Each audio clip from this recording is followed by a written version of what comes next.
Merci de vous informer sur Web TV. Bonsoir et bienvenue dans cette édition de 20h. À la une de ce soir, scandale présumé autour de l'aide alimentaire d'urgence. L'OFNAC décide de bouger. L'organe dirigé par Sénébounia Diakhaté a entendu ce mardi Guy Marius Sagna. Frapp France Dégage avait saisi l'OFNAC contre le ministre Mansour Faye et le député Diop Sy. Encore un conflit foncier dans le monde rural. Les habitants du village de Médina Dakar dénoncent l'accaparement de leurs terres par des privés et accusent l'État de complicité. Ils étaient à Dakar ce mardi pour crier leur colère. Leur complainte à suivre dans cette édition. Et puis, proclamation par SMS des résultats du baccalauréat. L'office du bac persiste et signe. Son directeur soutient n'avoir reçu aucune protestation de la part de la commission de protection des données personnelles. Sosenga rassure que l'opération ne comporte aucun danger pour les candidats. Et puis l'actualité de nos frontières mettra en terme à cette édition de 20h qui démarre à l'instant.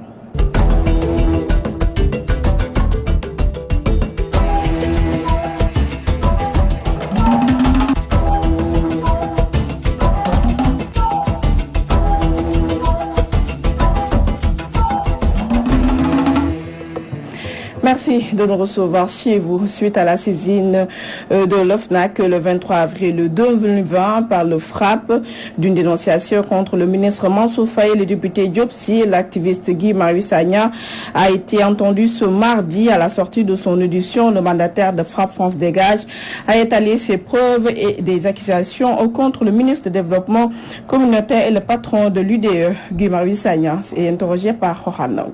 Dénonciation pour des actes que nous considérons comme un conflit d'intérêts, comme un délit de favoritisme entre monsieur le ministre Mansour Faye et monsieur le député Demba Diop Sy. Monsieur Demba Diop Sy a manqué de déontologie parlementaire. Nous pensons que l'Assemblée nationale, jusqu'au plus haut niveau, à travers le président de l'Assemblée nationale, a manqué de déontologie parlementaire. Même si le député Diop Sy devait accepter ce marché, l'Assemblée nationale n'aurait pas dû permettre à M. Diop Sy de bénéficier de ce marché. L'Assemblée nationale est éclaboussée, d'accord, par un scandale en inadéquation avec ce qu'on appelle la déontologie parlementaire. Nous ne pouvons pas accepter que dans ce pays-là, l'endroit où l'on vote les lois, que ce soit le même endroit où on piétine les lois. Comment est-ce qu'on peut permettre que dans un pays comme le Sénégal, où l'on parle de séparation de pouvoir, qu'il y ait en fait une collusion, que le pouvoir exécutif puisse donner des marchés au pouvoir en fait législatif. C'est tout simplement inacceptable. Je rappelle enfin que Monsieur Demba Diop Sy, député à l'Assemblée nationale, est membre de la coalition Benno Bokk Yakaar. Monsieur Mansour Faye, ministre du Développement communautaire, est également membre de la coalition Benno Bokk Yakaar. Tous ces éléments-là montrent que ce qui s'est passé est tout simplement un scandale. Monsieur Demba Diop Sy, député à l'Assemblée nationale, n'est pas le seul député qui est à la fois député et chef d'entreprise. Tous les députés qui se trouvent dans la même situation que monsieur Demba Diop Sy, l'Assemblée nationale doit pouvoir examiner tous ces cas-là. Les habitants de Médina Dakar dénoncent l'accaparement de leurs terres par les privés avec la complicité de l'État. Il est très remonté. Ils fustigent la saisie de leur infrastructure hydraulique et sans dénoncer et exiger en même temps la libération de 3 des leurs arrêtés au cours d'une manifestation. Les représentants de ces populations étaient face à la presse ce mardi. Modou Diouf, porte-parole du jour, au micro de Mam Khadidji Rifal. Ce qui se passe à Médina Dakar se passe à Paoskoto, à Mbaké, à Diourbel, à Bambey, partout au Sénégal. Injustice ne peut être plus grande que celle qui consiste à déposséder ces braves citoyens de leur patrimoine afin d'enrichir d'autres. Les premiers seraient-ils des Sénégalais de seconde zone? Les derniers, à savoir Aquatec et Flexo, au nom de quoi devraient-ils être privilégiés? Ku fateli le fal, sa faleku bête. D'autre part, nous nous levons avec force et véhémence et dénonçons la loi 2014-13 du 28/2/2014 qui est à l'origine de tous les travers notés et de toutes les réprobations émises ça et là. Macky Sall et ses députés doivent changer cette loi. Nous exigeons la libération sans condition de ces 3 jeunes de mairie de Dakar arrêtés, à savoir Khadim Gueye, Bara Gueye, Abdoulat Gueye. Bref, si l'État campe sur sa position malgré les alertes, les manifestations pacifiques des associations citoyennes, alors les populations en tireront toutes les conséquences de droit et réagiront. Des contrats à durée indéterminée, c'est ce que 85 bénévoles de l'hydraulique réclament à l'État du Sénégal, chargés du dépannage et de la maintenance de près de 1500 forages ruraux. Ces travailleurs se sont réunis à Louga pour brandir la menace d'une grève de 72 heures plus tôt si les autorités ne réagissent pas. Ils se sont confiés à Omar Kairé dans ce reportage. Certains d'entre eux ont fait 30 ans de service sans prime ni contrat. Ces 85 bénévoles de l'hydraulique qui gèrent le dépannage et la maintenance de 80% des forages ruraux réclament à l'État du Sénégal des contrats à durée indéterminée. Et pourtant 12 millions de francs chaque mois pour recruter 85 bénévoles.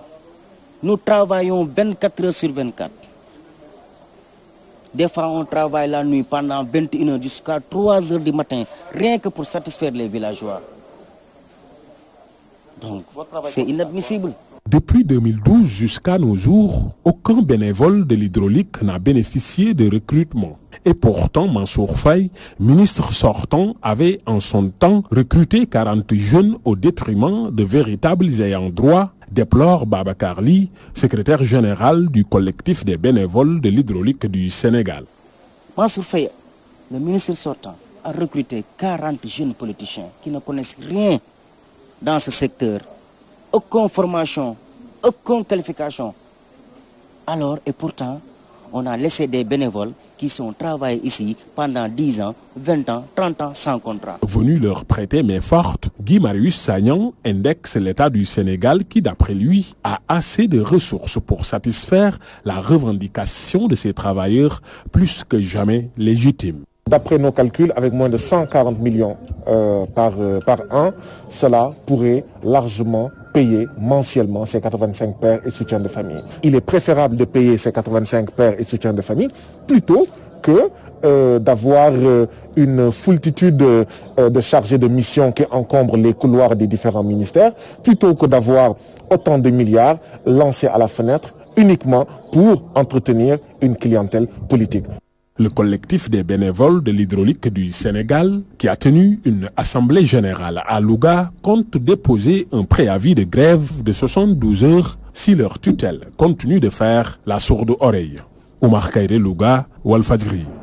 Proclamation des résultats du baccalauréat par SMS. L'Office du bac précise n'avoir reçu aucune note d'opposition de la part de la Commission de protection des données personnelles. Et face à la presse ce mardi, Sosendiaï a assuré que cette méthode est loin de constituer une menace pour les candidats au baccalauréat de l'année 2020. Je vous propose de suivre Sosendiaï. Il est le directeur de l'Office du bac, interrogé par Moussa Sed. Moi, j'ai lu ça comme vous dans la presse, mais je n'ai pas encore reçu de notification de cela. Mais peut-être que c'est effectivement, ils ont fait cette récrimination. Et quand on va la recevoir, on va leur répondre. Et peut-être qu'ils vont aussi vous transmettre la réponse. Mais je peux quand même vous dire ce qui se passe. Lorsque les candidats s'inscrivent, ils nous donnent leur numéro de téléphone. Et par le passé, ces numéros ont été utilisés pour leur donner des résultats ou pour leur donner des informations. Quand vous envoyez un SMS, je ne pense pas que vous violez les données personnelles de quelqu'un. Parce qu'envoyer un SMS, c'est que vous êtes le destinataire, c'est vous qui écrivez le SMS. Et le récepteur aussi, il reçoit le SMS. Entre-temps, je ne sais pas où est-ce que ces données personnelles vont passer pour aller chez quelqu'un d'autre. Donc je ne pense pas que le SMS soit une violation des données personnelles. Rien que pour les bacheliers, nous avons plus de 700 000 bacheliers. Et chaque année, vous savez bien que le résultat, on est autour de maximum, on ne dépasse pas les 50%. Donc ça veut dire que derrière les 700 000 bacheliers, il faut multiplier peut-être par 4, par 5 pour avoir le nombre de personnes dont nous avons les données. Mais aucune de ces données n'est disponible en ligne. Donc nous, nos données ne sont pas en ligne. On ne peut pas vérifier en ligne. Maintenant, ces numéros-là, les candidats ne sont pas obligés de donner leur numéro. Pour la bonne et simple raison que le SMS est une des modalités pour donner les résultats. Et ça a été utilisé par le passé.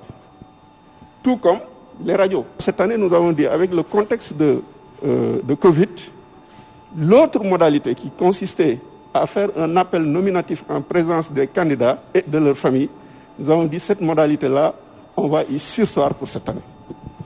Mais quand vous éliminez cette modalité, il faut formaliser les autres. C'est-à-dire maintenant l'utilisation de la radio et des SMS ne peut plus être tout simplement facultatif. Ça devient la modalité centrale.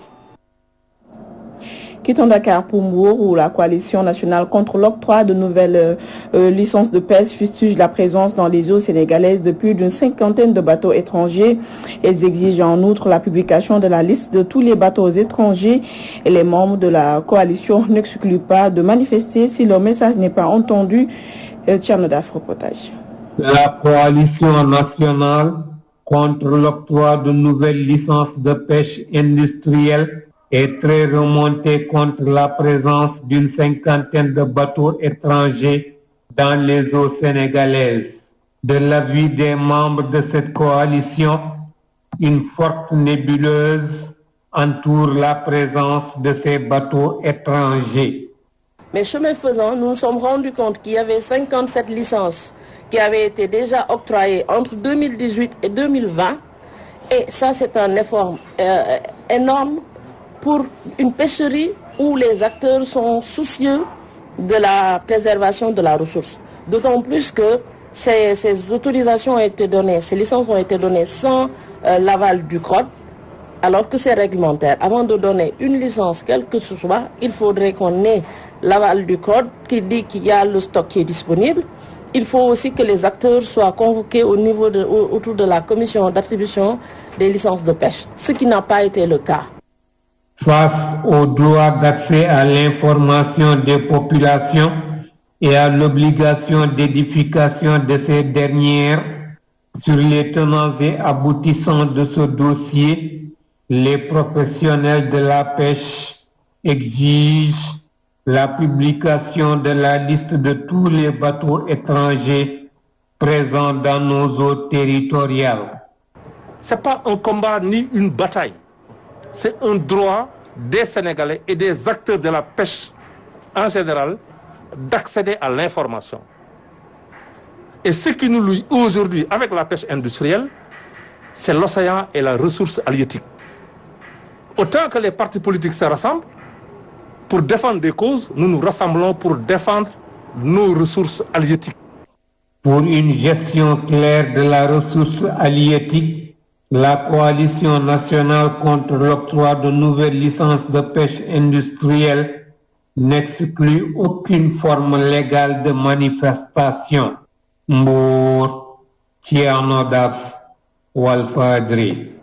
La fête de Tamkharit et son fameux couscous, une vieille pratique qui a tendance à disparaître, surtout dans les zones urbaines, ce au grand regret des conservateurs rencontrés par notre reporter Mamkhadji Rifal. La Tamkharit, qui marque le début de l'année musulmane, est une occasion de prière, mais aussi de festin avec le fameux Tiare Tamkharit, une pratique culturelle délaissée par certains ménages, selon cette dame.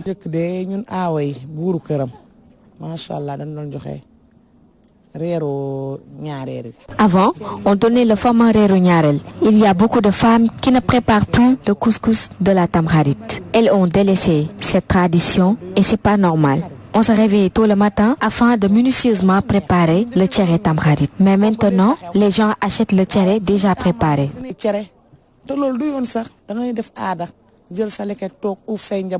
tiare Tamkharit en passe de devenir un vieux souvenir selon Ndeye Ndak.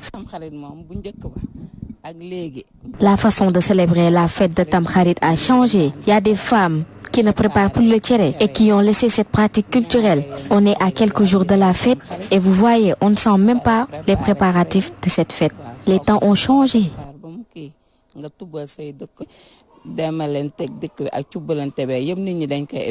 Autre acte délaissé, les préparations et festivités qui accompagnent cette fête. Kfal Chamir. Jamono légui moko laaj quoi parce que nit ñi dañu amatul jot Les temps ont changé. Les gens travaillent, ils n'ont plus le temps pour des festivités. La fête de Tamkharit, on l'a faite en famille, en faisant des invocations.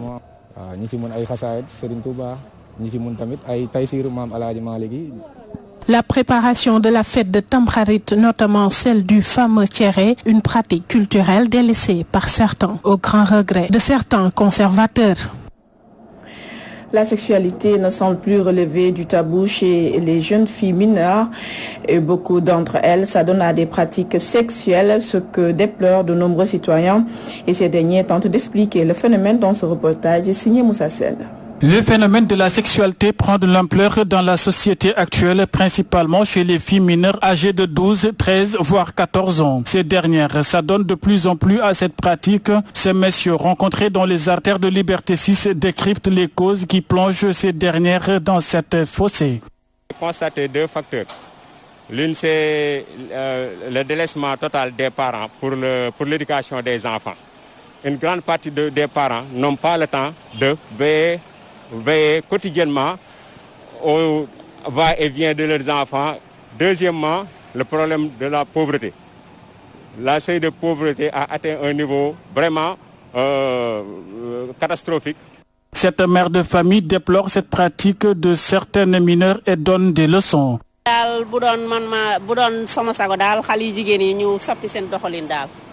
Parce que instant bi boo nekkee ndaw moom waroon nga xool beneen avenir waroon nga xool loo xam ne dina la njëriñ ëllëg bu dee xale da ngay jàng nga xool sa njàng nu muy demee ndax nga mën a réussir si njàng bi nga njëriñ sa bopp njëriñ say waajur bu dee tamit sa xel demul si njàng bi nga xool leneen loo war a def sans bañ a jaay sa bopp parce que jaay sa bopp moom loolu moom du wéy te loolu moom gor bu ne war na ko mën a bañal boppam nga ñàkk a njëriñoo di daan sa doole ngay liggéey di ñàkk. Ce monsieur, quant à lui, invite les parents à être plus responsables, même si leurs enfants tentent de les tromper. Nous qui avons mis les enfants au monde, mais des fois tu sens que ton enfant croit que tu n'es pas éveillé, ils sont beaucoup plus intelligents. Or que c'est cet âge-là, nous parents, on doit les aider. On ne doit pas leur laisser à leur choix, le champ libre de faire tout ce qu'ils veulent. Parce que la sexualité précoce, tout le temps, il y aura des conséquences dans l'avenir. Les filles mineures s'activent davantage dans la sexualité, un phénomène qui gagne du terrain de nos jours. Parents, décideurs politiques et surtout les autorités dans leur ensemble sont interpellés. Autre reportage du jour, c'est l'absence de toilettes publiques qui constitue un frein à la politique de l'hygiène prônée par les autorités étatiques, surtout dans ce contexte de pandémie de Covid-19. Et si c'est pour certains, le mauvais entretien est à l'origine de la disparition des toilettes publiques. D'autres appellent l'État et les collectivités locales à faire revenir ce genre d'infrastructure. Voici Seringue et son reportage. Il était une fois à Dakar des toilettes publiques dans des quartiers comme la Médina, Grand Dakar ou Zone B. Omar Ndiaye, la soixantaine, se souvient. Des toilettes publiques, on en trouvait partout à Dakar. Comme à la Médina, à la Zone B et à Grand Dakar. Il y en avait vraiment beaucoup. Ces infrastructures manquent actuellement dans la capitale sénégalaise, constate Mamadou Diop, taximan. Ça manque beaucoup parce que là, ça pose problème. Parce que souvent, quand tu arrives, comme Grand Garage, comme Koloban ou Petersen, tu veux que tu soulages un peu là, mais tu vas souffrir. Parce que moi, j'ai garé là-bas, je marche jusqu'à là-bas, c'est pas là-bas, mais je cherche le douce, mais si fatigué. Ça manque beaucoup ici, là. L'entretien de ces toilettes publiques fait parfois défaut. C'est ce qui, selon M. Dacosta, la seule cause de leur disparition. La soixantaine propose que l'État et les collectivités locales en reconstruisent et recrutent du personnel pour s'en occuper. C'est l'État qui doit nous aider. Même si on doit mettre des toilettes payantes, que des gens payent 25 francs, 50 francs, mais moi je suis partant. Mais qu'il n'y ait pas de toilettes, les gens n'ont pas d'urinoir. Il est bien vrai que les urinoirs... Parfois, parce que quand c'est le Sénégal dit toujours, c'est pour l'État, donc les gens n'ont pas l'entretien. Mais qu'on prenne des gens, qu'on paye. Et ça peut même créer des emplois. Dans un contexte de lutte contre la Covid-19, les Dakarois sont souvent invités à accorder plus d'importance aux questions d'hygiène. Seulement, l'absence des toilettes publiques oblige certains à uriner dans les rues. Examen du brevet sportif sur fond de Covid-19. À Matam, les potaches sont priés de respecter les mesures barrières pour éviter la propagation de la pandémie du Covid-19. Suivant le reportage signé Amadou Issakan. L'examen du brevet sportif a démarré sur toute l'étendue de la région de Matam. Les potaches invités à respecter scrupuleusement les mesures barrières pour se protéger de la Covid-19. Pour l'inspecteur de l'éducation et de la formation de Matam, toutes les dispositions ont été prises pour parer à toute éventualité. Les candidats sont répartis en 4 jurys, nous dit Morgui. Aujourd'hui, on a 4 jurys à Nabadji, à Matam, à Kilogne et à Guidjilogne, où véritablement les épreuves physiques se déroulent normalement, tout en respectant vraiment le protocole d'accord. Pour cette année-ci, on a 2753 élèves qui font le brevet. Et parmi ces 2753, il y a 1786 filles et 966 garçons. Il y a les dispositions sanitaires avec les mesures de protection qui ont été prises au niveau de l'IEF. On a doté à tous les jurys de Nabadji, de Nguilogne, de Kilogne, mais également de Matam, de matériel de protection, de gel, de masques, de lave-mains et de tous les autres matériels, les thermoflages et autres. Tout ce matériel-là, en tout cas, est disponible dans tous les jurys. Et vous pouvez le constater que les enfants portent les masques. Et au moment de faire l'épreuve, ils l'enlèvent. Mais juste après, ils mettent les masques. Donc toutes les dispositions sanitaires ont été prises. Le président du jury au centre du stade de Matam précise, M. Bassan. Ok, donc pour le moment, il n'y a pas grand souci. On a très bien démarré. Donc, comme on l'a dit depuis ce matin, on a 4 jurys qui fonctionnent présentement. Et bon, les présidents de jury sont sur place. Les membres sont sur place. Les candidats aussi ont bien répondu à l'appel. Donc pas grand souci par rapport à tout le dispositif aussi qui a été mis en place. Ça va. Tout se déroule normalement. Oui, présentement tout se déroule normalement. On n'a pas grand souci. Donc tout a été respecté. Donc le protocole sanitaire a été respecté. Ok, donc la distanciation, le port de masque, le lavage des mains avant l'entrée, les masques avant, pendant on les sort, juste après on les remet. Et nous pour respecter le protocole au niveau national. Les candidats en vitesse et en saut en longueur sont invités à porter leur masque tout au long des épreuves. L'écrit est prévu le 14 septembre prochain. Matam, Amadou Issakan, Radio-Télévision, Walfadjri. L'actualité internationale nous amène tout d'abord au Nigeria, en Côte d'Ivoire et enfin en Afghanistan. Issatil nous fait le récit.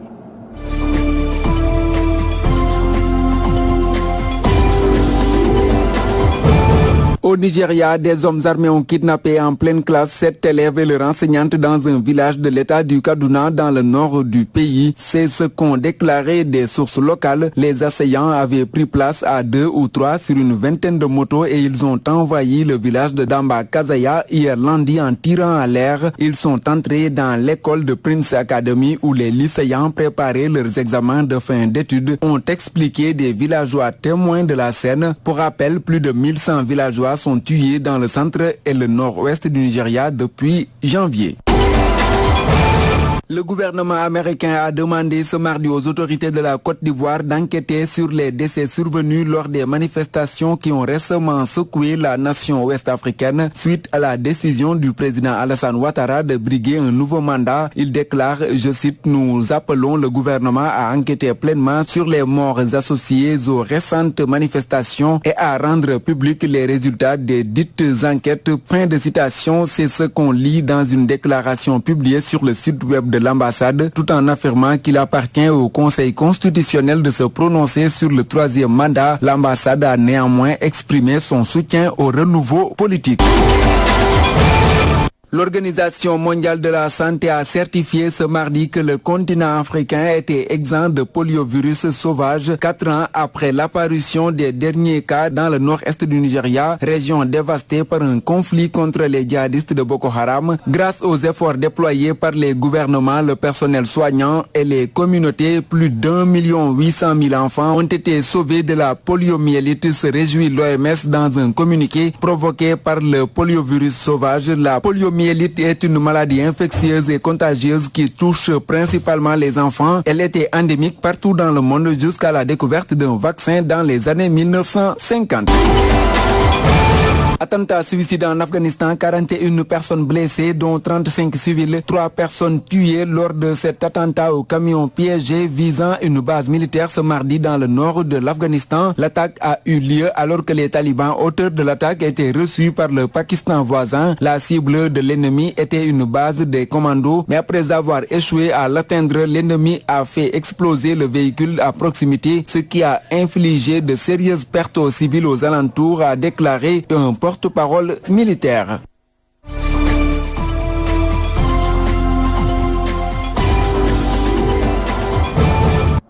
Et c'est ça, chef, ce 20h que j'ai eu le plaisir de vous présenter. Merci de nous avoir suivis. Restez fidèles au programme de Walf TV. Retrouvez tout de suite Moustapha Djoubi Satine pour la dernière partie de votre magazine, l'édition du soir. Je vous retrouve demain pour d'autres informations. Bonne suite de programme sur Walf TV. Au revoir.